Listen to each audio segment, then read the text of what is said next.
Assalamu alaikum everybody. So the topic for today is supply, and this is also part of the chapter demand and supply. What we'll do is that supply is from the perspective of the producer. So demand was from the perspective of consumer because it was the willingness and ability of the consumers to buy goods and services. Supply is from the side of the producer. So the definition of supply will be the willingness and ability of producers to produce and supply goods and services, So again, like I told you guys, for demand, for supply as well, you need to write willingness and ability. So the producers must not only be willing to supply, but they also must be able to supply, which means that they need to gather all the factors of production and put that into production so that they can produce the goods and services which the consumers want. So why would they supply? In the first place, supply is actually in response to the demand of goods and services. So there is a demand for a particular product. Why would the producers want to produce and supply that particular product? Because they think that there is potential for profit by producing that product and supplying that product. So supply is basically a response of producers to consumers' demand. So what is the law of supply? So the law of supply is that as prices rise, so we'll say as prices rise, the quantity supplied, QS, also increases. And as prices fall, quantity supplied also falls. So why would supply increase as price increases? So let's say there is some product which is which is very much in demand in a country, and then there is a rise in price because of that, because it's demanded a lot. Producers are selling it at a higher price, so there will be more and more producers who would want to allocate factors of production to that particular product so that they can make more and more profit, because it's very that product is sold at a high price, so there's more potential of profit in making that product. So that is why as prices rise, producers would want to supply more of that product so that they can take the advantage of that opportunity and make more profit. So there's this relationship, we'll call it a direct relationship. So supply has a direct relationship with price. As soon as the prices rise, quantity supplied increases. As soon as the prices fall, quantity supplied decreases. And this is also called extension or contraction in the supply curve, also called movement along the supply curve. So like we did movement along the demand curve, this is called movement along the supply curve. And as you can see, because of the direct relationship of supply with price, so there is price and quantity supplied are in a direct relationship with each other. So as soon as prices rise, quantity supplied increases. So because of that, you will see that this supply curve is an upward sloping supply curve. So we should know that supply curve is an upward sloping supply curve. As soon as prices will rise, quantity supplied will increase. So this rise in price is also leading to an extension in quantity supplied. Similarly, here we can see here that this fall in price is leading to a contraction in quantity supplied. So this is how we see this on a graph, on a curve. So you guys can see here price is changing first, that is having an effect on quantity supplied. So extension and contraction in the supply curve is also due to only and only because of price. Like it was for demand, extension and contraction in the demand curve would be only and only because of change in price. Similarly for supply as well, extension in supply and contraction in the supply curve is only and only due to the change in price. So the next part of this same topic is the factors that shift the supply curve. So this is very important because till now we were looking at the movement in the supply curve, but why would the supply curve shift? So there are a lot of factors that will shift the supply curve, but those factors are other than the price of the product. So it's not the price of the product that will shift the supply curve, but those are the other factors that will shift the supply curve. And if you guys see, some other factor that is going to lead to an increase in supply, the supply curve will shift towards the right, just like this.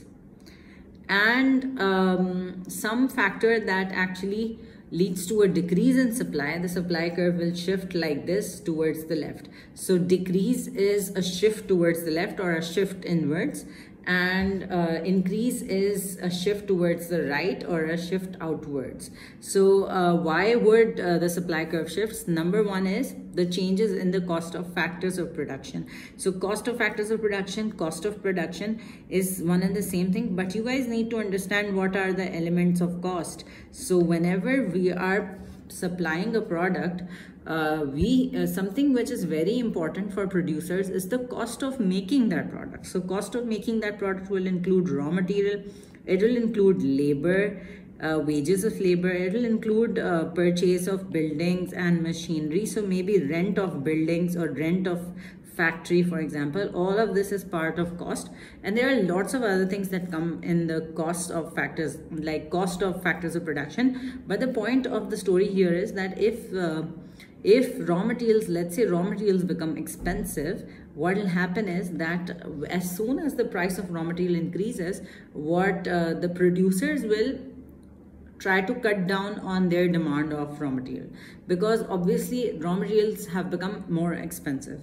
So what will happen is that because raw materials have become expensive, cost of producing that particular product is now a higher cost. So because of higher cost of production, the supply curve will shift inwards, because if cost of production increases, so I'll write here cost of production, if it increases, supply curve will shift inwards, supply curve will shift towards the left, supply shifts to the left. And if cost of production, so if cost, let's say it decreases, supply will shift towards the right, supply will shift towards the right. So yes, because cost is very important, there's also one more thing, subsidy. So let's say a government gives a subsidy to the producer. So subsidy, you guys should know the definition, I'll write it somewhere here. Subsidy is a grant given to producers. So a grant given to producers by the government. So the government is giving this grant, so by the government, and the subsidy aims, so a subsidy aims to reduce the cost of production of producers. So a subsidy aims to reduce the cost of production of producers, and therefore also government would want that the cost advantages of giving a subsidy must be passed on to consumers in the form of lower prices. So whenever a subsidy is given to the producer, it'll reduce the cost of production for producer. Also that'll have a trickle down effect on the price that is offered to consumers as well. So subsidy aims to decrease the cost of production. On the other hand, if the government charges a tax, so let's say there's a sales tax or there's an indirect tax on the products, the sales tax, if there's an increase in sales tax, let's say, so sales tax is going to be collected by the firms, and firms will collect them on behalf of the government and then give it to the government. So it just adds to the cost of production of firms. So tax is going to be something that will increase the cost of production of firms, and therefore the supply curve will shift towards the left. For subsidy, the supply curve will shift towards the right, because subsidy is something that reduces the cost of production of producers. Okay, then changes in price and profitability of other products. So price basically acts as a signal that what should we supply. So price of a product generally. So let's say there is a farmer. So a farmer producing cabbages. Let's say a farmer is producing cabbages on the farm, and then let's say he sees that there's another farmer producing potatoes on their farm, and they're selling more potatoes because potatoes are more in demand, and potatoes are selling at a higher price as well. So what the farmer that is producing cabbages would want to reduce the supply of cabbages because it's not profitable to produce cabbages, and they will basically start producing now they'll start producing potatoes. So this means that they will reallocate resources, and they will reallocate they will reallocate the resources towards producing more potatoes. So they'll start producing potatoes then. So the supply curve for potatoes will shift towards the right, and the supply curve for cabbages will shift towards the left. So that means cabbages will reduce in supply and potatoes will increase in supply. Yes. So the next point here is technological advancement. So what technological advancement is? Technological advancement or technical progress. So technical progress is going to speed up the production process. So number one, speed up the production process. Speed up the production process, number one. And also reduce the cost of producers. So because production has become faster, new technology always is better than the older technology, and it is faster. And basically the speed of technology also gives cost advantages to producers. So that is why technological progress will actually increase the supply and shift the supply, basically shift the supply curve towards the right, increase supply for producers, because it is now faster, like the production process has become faster. And because of the speed of equipment, also the equipment that has been installed. So machinery is always machinery is going to make less errors as compared to humans. So because of that, the output that is generated, also because of that, there's less wastage and there's more output that is being produced by technological advancement. Then we have business optimism and expectations. So if the business, if the producer thinks that there's going to be an economic let's say sales is going to increase in future and GDP is going to increase in future. So let's say generally incomes are going to increase in future because of the state of the economy. Like let's say everybody has employment, there's a very low unemployment rate. That means that the economy is doing well, and that means people have incomes. So that makes the producer more optimistic about the future. So the producer will increase supply in that case. But if let's say there is an economic recession, so economic recession means that the output is going to fall, and the output is continuously falling and people are losing their jobs. So in that time, the producers will decrease their supply and the supply curve will shift inward. So decrease the supply of output because it's just that the business is just looking at the state of the economy, and at that time people's incomes are going down. So if incomes are going down, generally consumers also don't demand goods and services, so producers also don't supply goods and services. The last thing here is global factors. So let's say wars, natural disasters, all of these are going to affect supply. And why? Because let's say if there's a natural disaster, so what will happen is that all the resources will be devoted towards bringing the economy back, and bringing the economy back to normal, and that requires a lot of resources, and also the focus will be on need-based products.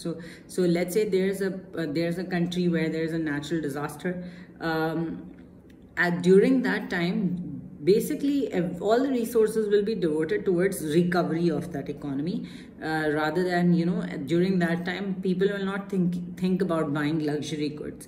Similarly, during wars people would want to focus more on the basics of people, focus more on what people want in their basic food and basic medicine. Healthcare will be very important during wars. That will be super important during wars, and food will be very important. But luxury goods won't be important during wars. So supply of luxury goods will fall. Similarly, during the pandemic, the 2019 COVID-19, and during that time, I remember that the whole world went through it was a very different time for everybody, because people weren't buying luxury goods and services during that time. In fact, there was a lot of focus on very basic items. Similarly, there was this thing about COVID-19 that people who would have junk food will catch COVID-19 very easily and faster than people who don't eat junk food. So that also affected the supply of junk food, because junk food suppliers also had a hit on their business, because obviously, because people were not going out, people were not having that food, and they were trying to become more healthy at that time. So that also affected the supply of many goods and services. So that's it for this video. Thank you so much for watching.